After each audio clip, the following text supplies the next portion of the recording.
In Paul's letter to the Galatians, he says that Jesus was brought up under the law, meaning he was a descendant of David.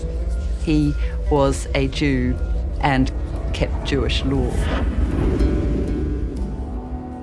And what put me on it was my work in the Dead Sea Scrolls. I'm somewhat known for working pretty extensively in the Dead Sea Scrolls, been out there, done a lot of archaeological work, and broke the monopoly on the scrolls, which was again controlled by the church, on the interpretation of these scrolls. Now, one of the problems in the interpretation of the scrolls is we always heard they were Essenes, but no one ever understood what an Essene was.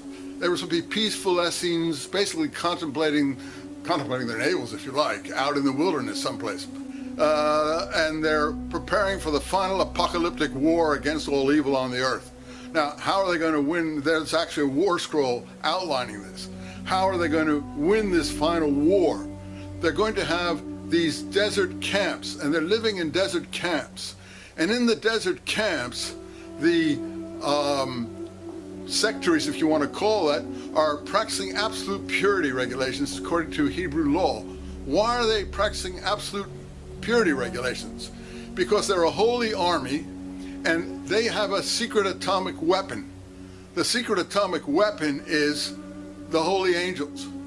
That the holy angels will not join the camps if there's any human impurity there. Everything perfectly pure. The reason being, if the holy angels are going to come down and fight the whole might of the Roman Empire and all the rest of the peoples on the earth who are evil, the ones who are evil, then they have to be able to go back up to heaven, and they can't go back up to heaven if they encounter human impurity. What are the historical parts of the New Testament? Paul's letters.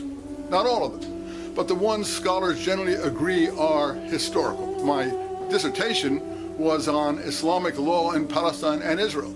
So I learned Christianity as I went along. Islam I knew. Judaism I began teaching Old Testament and so on, all the way up to modern Jewish thought and Zionism. So one develops a certain breadth of insight and knowledge there. For instance, I can tell you, Muhammad knows James's instructions to overseas communities. You say, well, what are James's instructions to overseas communities? Where did these come from? Well, you'd have to read Acts and know that suddenly Acts 15, very few people really read Acts for themselves, the narrative changes. And so you come to a thing where Jerusalem Council, where James, who has never been introduced in Acts, in the book of Acts, his instructions to overseas communities are abstain from blood, which is Hebrew doctrine, things sacrificed to idols, fornication, etc. If you look at Islamic dietary law and things that carrion, things that have died of themselves or have been ripped by other animals. If you look at Islamic dietary law, it's exactly the same. Abstain from blood, carrion, etc., things sacrificed to idols, and this kind of thing. They've picked up James's instructions to the letter. Why hasn't Christianity? Because Paul attacks them viciously in his letters. Let's take Galatians. Galatians is the key letter. Almost no Christian I've ever met who's not a professional person has ever read Galatians for themselves. And if you read chapter 1, there it is. Paul says he went up to Jerusalem after his first inspiration, and he saw no one but James, the brother of the Lord, and Peter. And then in chapter 2, he says, these super apostles, not that their importance means anything to me. And in the meantime, he's down in Antioch, which is probably not along the coast, but in northern Syria. And what's happening there? He says, the representatives of James, i.e. James, the brother of Jesus, came down. And Peter, who used to keep table fellowship with Gentiles, I'm not saying you should or you shouldn't, but according to Hebrew dietary law, you wouldn't be able to, stopped keeping table fellowship with Gentiles. And Barnabas followed him in this hypocrisy. He actually calls Peter and Barnabas hypocrites. Augustine in Northern Africa wrote Jerome in the 5th century and said, how dare Paul call Peter a hypocrite?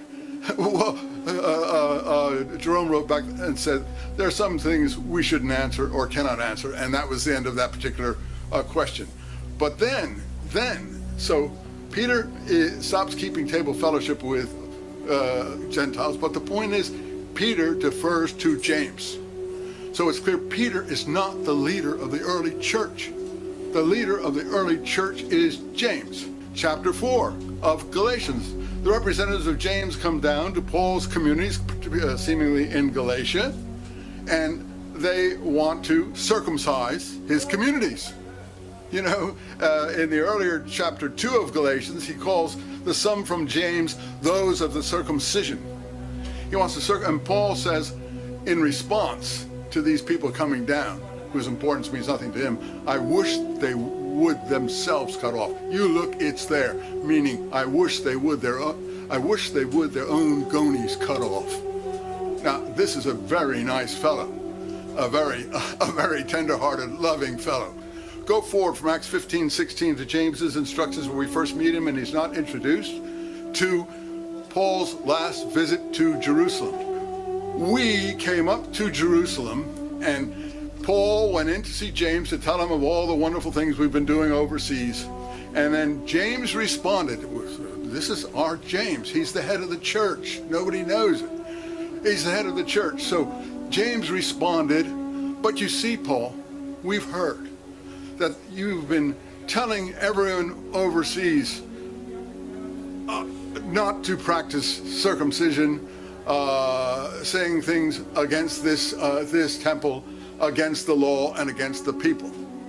So to show this is actually quoted in the book of Acts, in the we document, where the we narrative takes over till the end.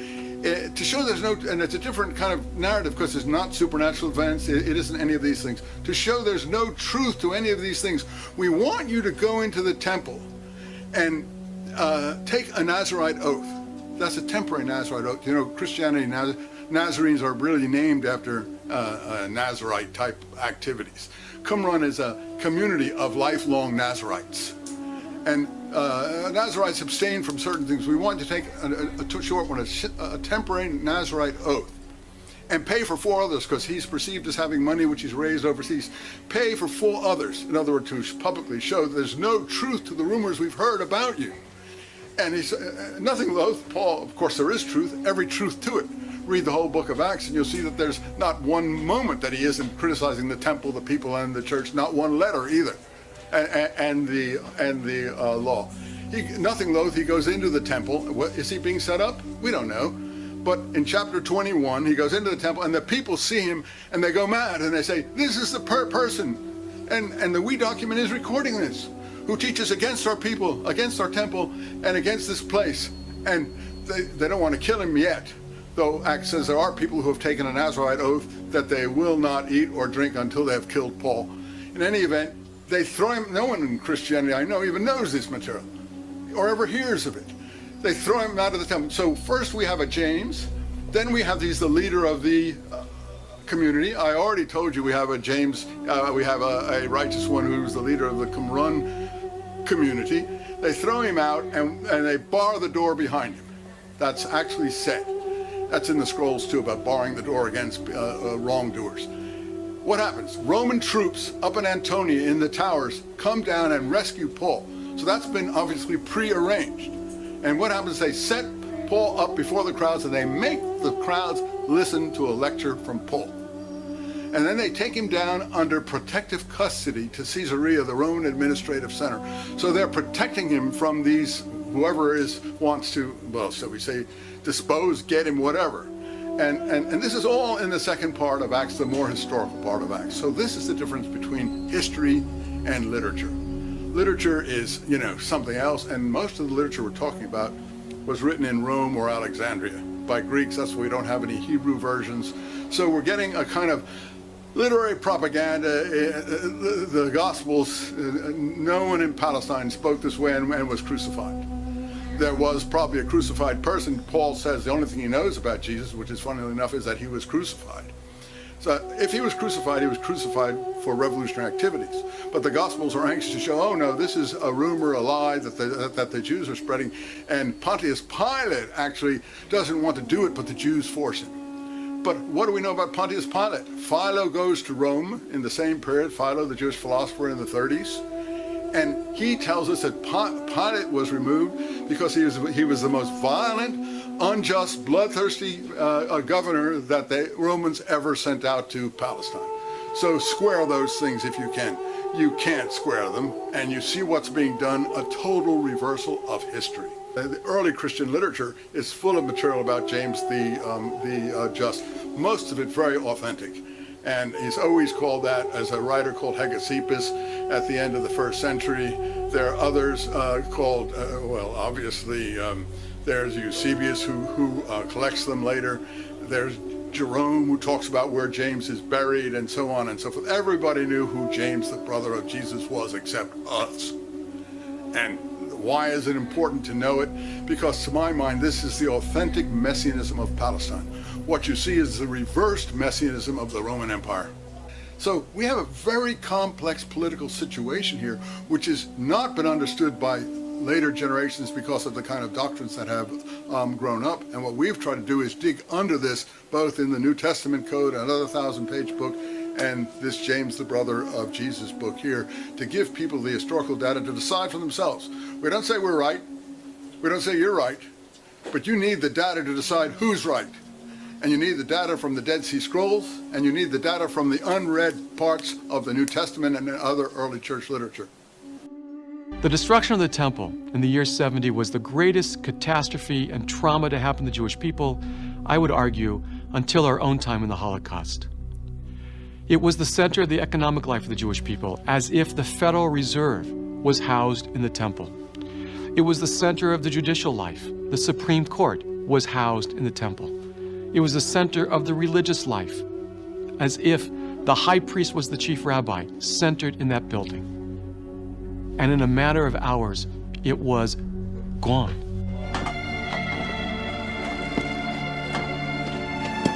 When the temple was destroyed, everything was gone. There was no other branch of government because it was all invested in the priesthood and the high priest and the temple. In just a few years, most of the groups that had dominated Judea and Judaism for centuries had vanished. The Sicarii and their fellow rebels were all dead. The authors of the Dead Sea Scrolls, the Essenes, had also been butchered by the Romans. And with no temple, the priesthood had become meaningless.